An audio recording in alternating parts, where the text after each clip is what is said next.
Welcome to IFA. I fix everything.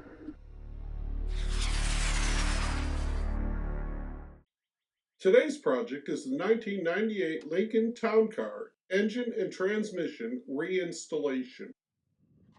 The car sat divorced from the engine and transmission for quite a number of months. Now it needs a thorough cleaning to remove the leaves and debris. While I was cleaning the engine compartment, I untangled the throttle cables and set the bracket aside. This will prevent it from being damaged as the engine is lowered into the engine compartment. Cleaning the engine compartment is not just an aesthetic operation, it makes installation easier. It's easier to see the fastener location holes, and it's easier to find the fasteners if they get lost. Not having an armful of grease is always a nice benefit. There's approximately 67 steps outlined in the service manual for the reinstallation of the engine. However, I am installing the engine and transmission as one piece, so I deviated from the manual in different areas, but I always use the torque specifications. Hood removal is usually a two-person job. I use a couple of tools and techniques, and I do it L1. I used an adjustable painter's pole and two squeeze clamps to support the hood in the upright position as I remove the hardware. I rest the painter's pole against the inside of the hood latch to prevent it from kicking out. Then I telescope the pole against the hood catch at the top and tighten the pole. I applied squeeze clamps to the first hinge as I removed the hardware. The hood remained in balance on the second hinge after the hardware was removed. I supported the front corner of the hood as I released the squeeze clamps. Then I moved my way to the front of the car and removed the center support and lowered the hood. To prevent damage to the hood, I hung it from the ceiling on a large hook through the hood latch. The front end of the car must be jacked up to receive the engine and transmission. As the front end of the car increases, the transmission radial alignment improves, allowing for easier engine installation. There is a limit to how much the front end of the car can be raised. The engine crane must lift the engine and transmission over the radiator core support. I used cribbing to support the engine and transmission as I rolled the engine crane into position. This stabilizes the engine and transmission, allows easier manipulation, and prevents the engine swing that could damage the car when the crane is brought to a stop. I attached a cargo strap from the transmission tail shaft to the engine lifting chain. I tensioned the strap to balance the additional load created by the transmission. I placed two 2x on the core support to protect the transmission oil pan from the hood latch. Now I release the cargo strap and using the engine tilter to lower the transmission. The transmission traveled farther in. I removed the rear support to allow it to tilt into the engine bay. Here I aligned the transmission tail shaft with the tunnel. Slowly and carefully I lowered the engine and transmission down. As you can see, the clearance is very tight. The transmission must now be lifted to pivot the engine into position. It becomes a ballet of jacking and supporting the tail shaft of the transmission as you lower the engine and press the engine and transmission rearward into the engine bay. Just as I thought the engine and transmission were going to sit on the motor mounts, I found two mistakes that I had made during the installation. The starter binds on the right-hand motor mount and no amount of manipulation will allow it to clear.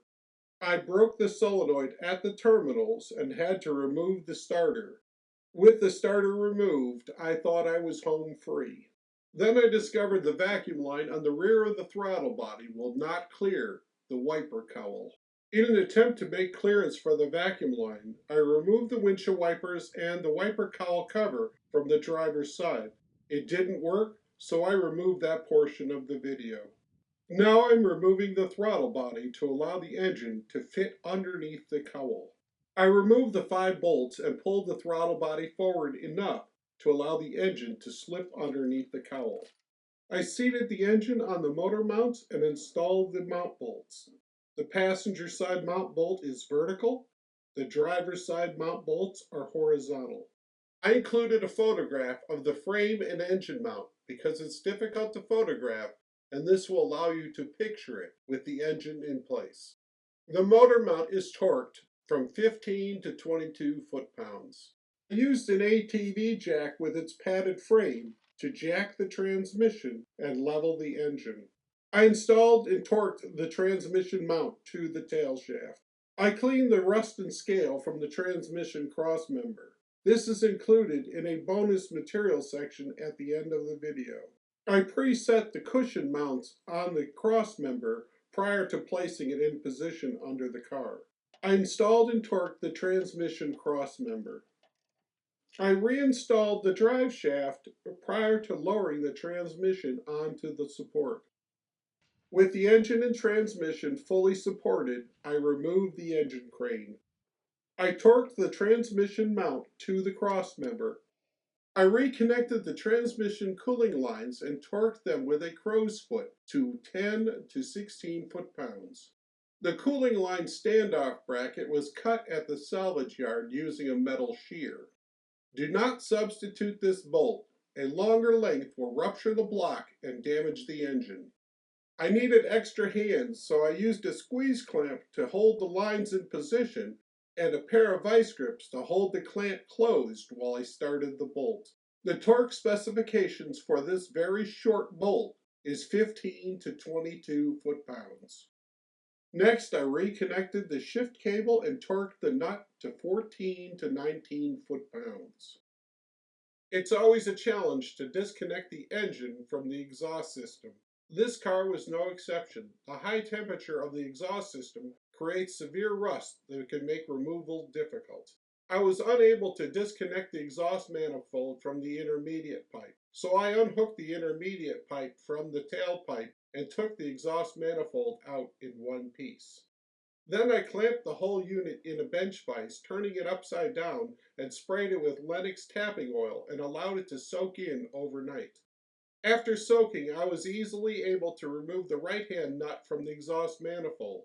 The left-hand nut was too far gone. I used a map torch and a pair of vice grips to remove it. I removed the oxygen sensor and used a hose from a compression tester to pressurize the exhaust intermediate pipe. I used a rubber glove as a temporary cap to control the airflow direction. I found the catalytic converter was partially clogged. So my next step was to pour muriatic acid in the input side of the pipe, and gradually it gurgled through the pipe and began to flow freely. I ran the acid through several times and got a completely free-flowing exhaust. Then I neutralized the acid with clear running water from a garden hose.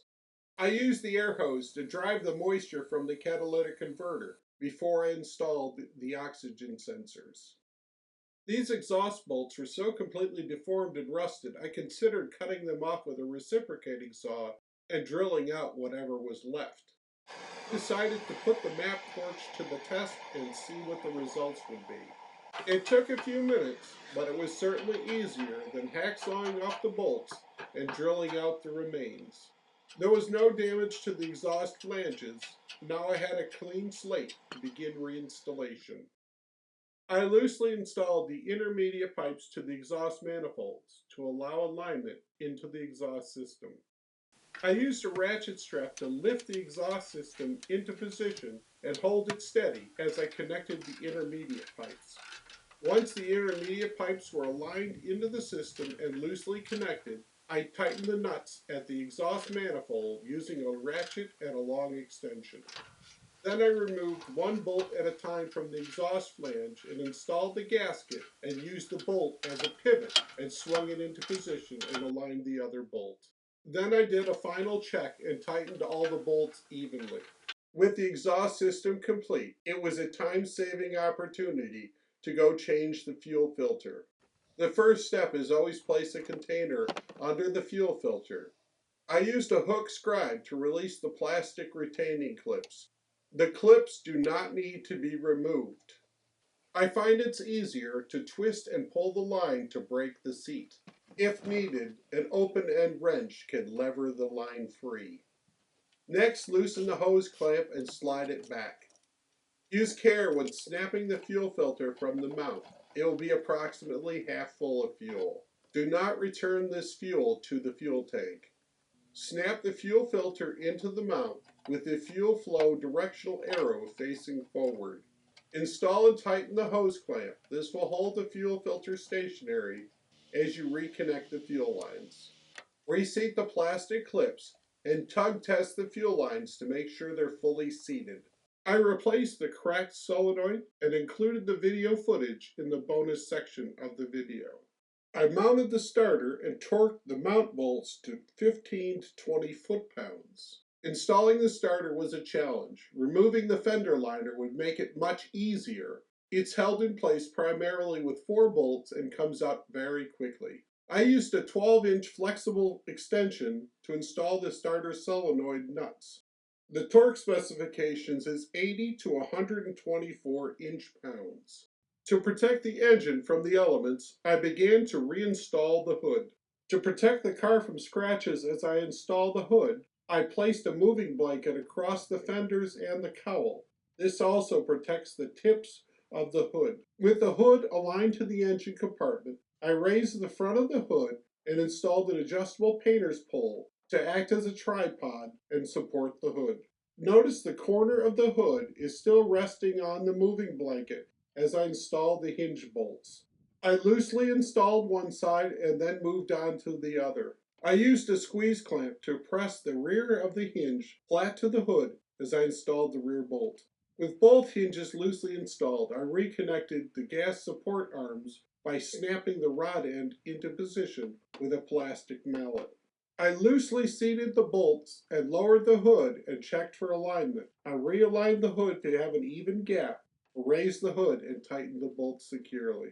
Prior to reinstalling the wiper cowl and the wiper blades, I cleaned the windshield in the hidden area while it was easy to access. The 2-piece plastic cowl cover is held in place with metal clips along the front edge and 2 plastic push pins on the rear corners closest to the glass. I began at the passenger side, reconnecting the ground braid from the rear of the engine to the green ground screw on the firewall. Be sure to insert the tab of the ground braid eyelet into the slot. This prevents rotation as the screw is tightened. The transmission dipstick was removed to prevent damage during the engine installation. Next, I reconnected the heater hoses to the heater core. Next, I reinstalled the canister purge valve that's directly in front of the heater hose connections. Moving from my left to right, I inserted the transmission dipstick and moved on to the throttle body. There are 5 mounting bolts on the throttle body, 4 in a square configuration and 1 offset to hold the throttle intake. You may find it easier to remove the throttle butterfly to allow you to torque the 5th bolt. Next, the EGR valve is bolted to the throttle body and the vacuum lines are reconnected to the EGR solenoid. Next, I attach the throttle and cruise control cables to the throttle body. Moving from left to right across the top of the engine, next came the electrical harness cannon plugs. You simply plug them in and tighten the bolt with slow, even pressure. I moved on to the forward engine compartment.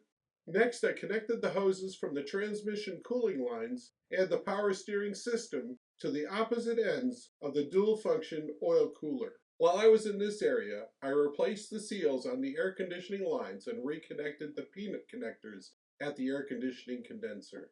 I cleaned and installed the battery tray and reconnected the electrical connectors on the fender liner. Then I turned my attention back to the air conditioning hoses. I reconnected the lines to the evaporator core and plugged in the connector. I removed and inspected the orifice tube and found the system needs to be completely flushed prior to servicing. To prevent further contamination to the air conditioning system, I reconnected all the air conditioning lines. I will service the system after the engine is running. The cooling system degas bottle was severely stained with hard water buildup. I capped the outlets with rubber gloves held in place with hose clamps. Before returning it to service, I soaked it with muriatic acid. I shook it vigorously to agitate the solution and break the contaminants free. I returned the acid to a plastic container and filled the tank partially with water, agitated it, flushed it, and refilled it until the water came out clear. Next, I reinstalled the radiator and the degas bottle. I connected all the hoses and installed the fan shroud. I used a large pair of channel lock pliers to reinstall the original equipment's self-tensioning hose clamps. I installed the air filter housing and snorkel with a new air filter. I reconnected the mass airflow sensor and the PVC hoses to the engine.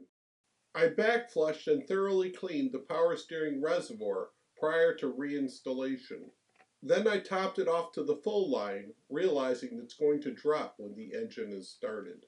Before adding coolant, I pressurized the system to the pressure called out on the radiator cap. I let it sit for 30 minutes with no pressure drop. It was safe to add the coolant. I mixed 1 gallon of coolant and 1 gallon of distilled water in a thoroughly cleaned diesel exhaust fluid bottle. The DEF bottle with its flexible funnel allows you to easily pour the antifreeze without spilling. That's primarily because it has a valve that allows the air in and the fluid to flow smoothly. To ensure the engine operates at the peak performance, I've installed a brand new AGM battery. Always connect the positive battery terminal first. If a tool was to touch ground while connecting the battery, it would not be able to short. And if the tool touches ground while connecting the negative battery terminal, the polarity is the same. I pressed the fuel lines firmly into the injection manifold and pull tested them to make sure they are fully engaged, and I snapped the retainers in place. Thank you for watching part 4 of the Lincoln engine installation. If you enjoyed this video and learned something along the way, please like and share. Remember, subscribers are always welcome. I have included the starter solenoid installation as a bonus and the method I use to descale the heavily rusted transmission cross member. This section is how to replace a starter solenoid and why I chose to replace the solenoid instead of the starter.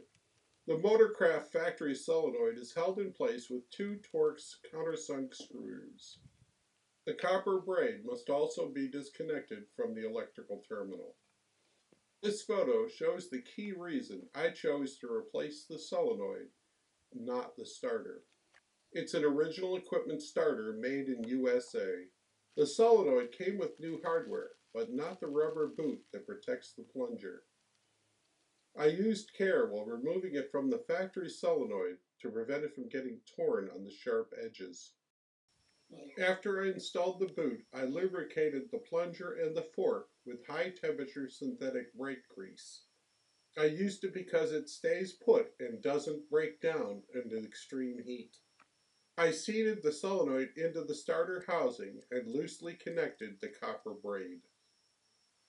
I applied a thin coat of synthetic grease and installed the Torx screws. I did not want to reinstall a severely rusted transmission cross support. I began the process by soaking the transmission mount and the hardware in a bucket of muriatic acid. I agitated the parts periodically with a paintbrush to help the muriatic acid do its job. I used a heavy-duty Milwaukee grinder equipped with a cut brush to remove the loose paint and scale from the frame. I began by removing the paint and the heaviest corrosion with the wire wheel, but it was unable to get into the deep pits. I soaked the area with muriatic acid. I applied it with a paintbrush and collected the drippings with a bucket.